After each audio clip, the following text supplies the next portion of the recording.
Bonjour, ici iPod Touch as a Pro et aujourd'hui je vais vous montrer comment avoir le firmware 4.0 sur son iPhone V1, que vous êtes à n'importe quel firmware, jailbreaké ou non, activé ou non, décimloqué ou non. Vous pouvez maintenant avoir le 4.0 sur votre iPhone V1, jailbreaké, activé et décimloqué bien sûr. Donc, le 4.0 dans le fond on sait qu'il est sorti pour le iPhone 3G, 3GS et même le 4G, mais pas pour l'iPhone V1. Pourquoi? Je sais pas, peut-être qu'il n'y a pas assez de mémoire vive pour le gérer, etc. Par contre, White Door, qui est un site internet, ils ont parti un projet pour faire un firmware 4.0 pour les iPhone V1. Dans le fond, ce que c'est le firmware 4.0, ben non, c'est le firmware 3.1.3 qui est modé pour ressembler au 4.0. Fait que, en ce moment, c'est le 3.1.3, mais c'est à l'affichage d'un 4.0. En tout cas, c'est un peu compliqué, là. Dites-vous que c'est comme si vous aviez le 4.0, puis que toutes les applications qui sont sur Cydia fonctionnent au 3.1.3. Alors, si je m'en vais dans Général, à propos, on peut constater que ma version, c'est bien le 4.0. Et je suis décimloqué parce que c'est un iPhone que j'ai acheté sur eBay, puis qui est bloqué AT&T, qui est un service fournisseur d'accès aux États-Unis, puis je suis sur Rogers. Parce que le baseband sur un iPhone V1, ça change pas. Alors, on peut voir que c'est le 4.0. J'ai mes backgrounds en arrière sans avoir Winterboard. J'ai la calculatrice que j'ai changé, pardon. J'ai ici le dock qui a changé avec mon Reflective Dock. Ici. Nous avons le Reflective Dock qui est activé. Puis quoi d'autre que je peux vous montrer? Ah oui, quand je double tape le Voice Control. On va faire un exemple. Écoutez Artiste Le Petit Pilou. Et voilà, Les Petits Pilous, toutes les chansons, l'album ou la chanson. La chanson. Et voilà. Par exemple, vous ne pouvez pas ouvrir Voice Control en double tapant si vous écoutez une musique, ça marche pas par exemple. Pour activer Voice Control, vous allez dans Réglages, vous allez dans Général, vous allez dans Home, et vous allez cocher Voice Control. Puis à part de ça, mettons avec un contact. Appelez Alexandre Dupont. Et voilà, Alexandre Dupont, le numéro de téléphone, vous appuyez dessus et il va appeler. Alors dans le fond, vous avez le Voice Control, puis vous avez tout un paquet de gadgets comme normal. Là, mettons, je m'en vais dans la caméra. Des fois, c'est des fakes, c'est-à-dire c'est pas des vrais, mais ça ressemble, tu sais. C'est comme si vous l'aviez. Tu sais, il y a le Tap to Focus, mais dans le fond, on sait que dans un iPhone V1, il n'y a pas un Tap to Focus. C'est juste pour dire qu'on l'a, tu sais. Comme par exemple le Compass, là, qui est la boussole. C'est pas une boussole, c'est le rest spring dans le fond. Il restart le springboard. Cydia est toujours là parce que quand on fait le custom firmware, c'est Cydia qui est là par défaut.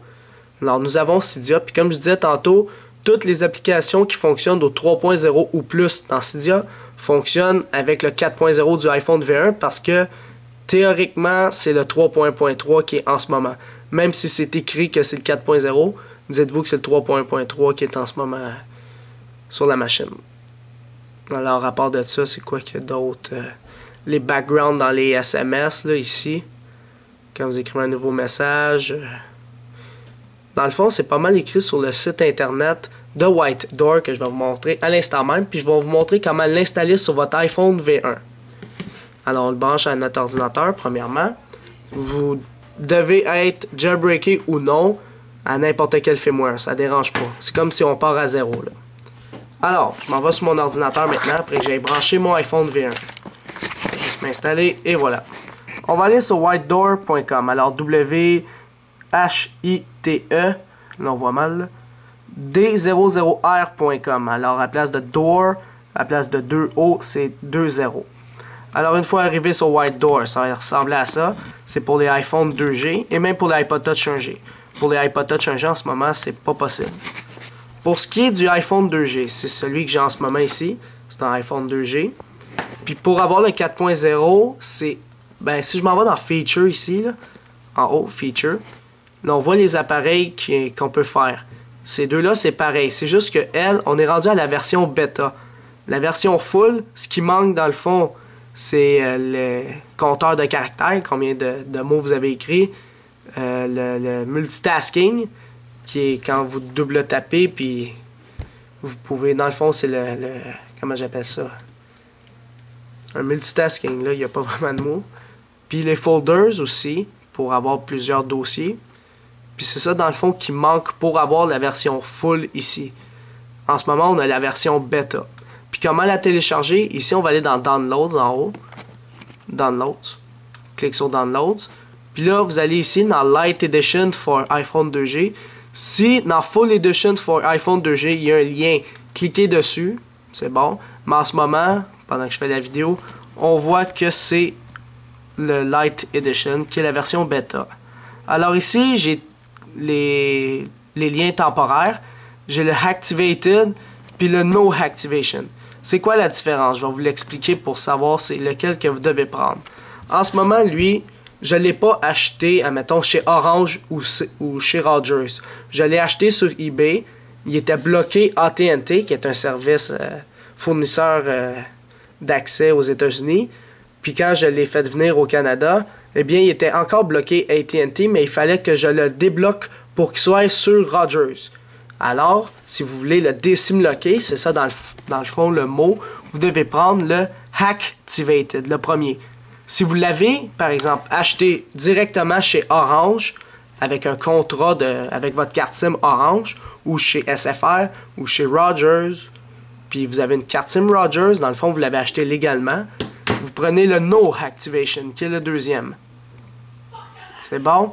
Puis là, quand vous l'avez downloadé, dans le fond, ce que vous avez à faire, c'est copier-coller le lien ici. Puis là, le téléchargement va commencer. Vous l'enregistrez sur le bureau de votre ordinateur.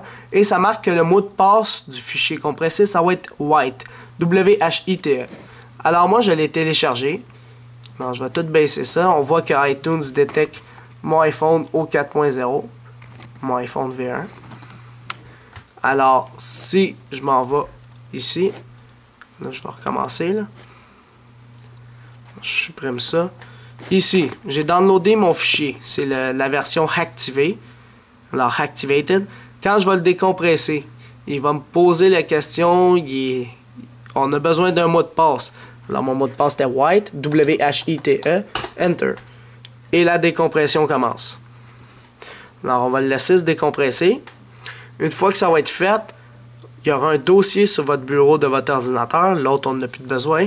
Et dans le dossier se retrouve le Custom Firmware. Dans le fond, c'est le Custom Firmware jailbreaké, activé et désimloqué. Alors, c'est avec ça qu'il faut restaurer notre iPhone 2G. Faites attention, quand vous allez restaurer, ça ne va pas faire une mise à jour. Ça va vraiment restaurer votre appareil. Perdez tout SMS, toute musique, toute photo. Fait que assurez-vous que tout soit dans iTunes avant de restaurer. Sauf les SMS, on ne peut pas backuper ça, à moins que vous le faites avec Discade ou du SSH dans le fond. Alors, on ouvre iTunes. Vous allez voir ici le Restore. Avant de cliquer sur Restore, vous devez maintenir la touche Shift ici, cette touche-là. Vous la maintenez, puis en la maintenant, vous cliquez sur Restore. Dans le fond, vous, ça doit être écrit Restaurer puisque votre iTunes est en français. Fait que je vais maintenir la touche Shift et je clique sur Restore. Et voilà, une fenêtre va m'apparaître. Et là, vous allez aller dans le dossier iPhone 1.1 White Door, blablabla. Puis là, une fois rendu, vous allez voir le fameux firmware qui est ici. On ne le voit pas, excusez. Alors, le fameux firmware qui est dans le dossier qu'on a décompressé avec le mot de passe. On double-clique dessus, la restauration va commencer et tout va se dérouler comme d'habitude. Si ça ne marche pas durant la restauration, essayez sur un autre ordinateur qui a iTunes, puis refaites la restauration. J'ai dû faire ça, puis ça a fonctionné par la suite.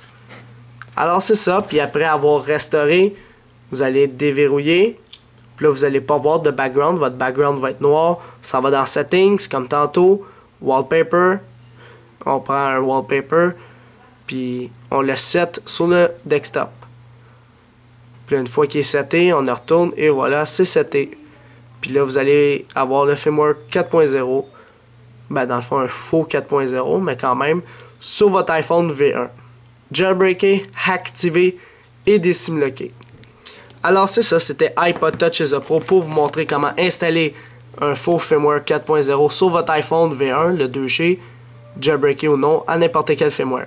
Alors c'est ça, c'était iPod Touch is a Pro. Visitez mon site internet www.ipodtouchisapo.com et n'oubliez pas de vous abonner à mon canal de YouTube juste en cliquant sur s'abonner. Et lorsque vous vous abonnez, cela va permettre de recevoir toutes les prochaines vidéos que je vais sortir sur mon site internet et sur mon canal de YouTube. Alors c'est ça, c'était iPod Touch is a Pro. Merci.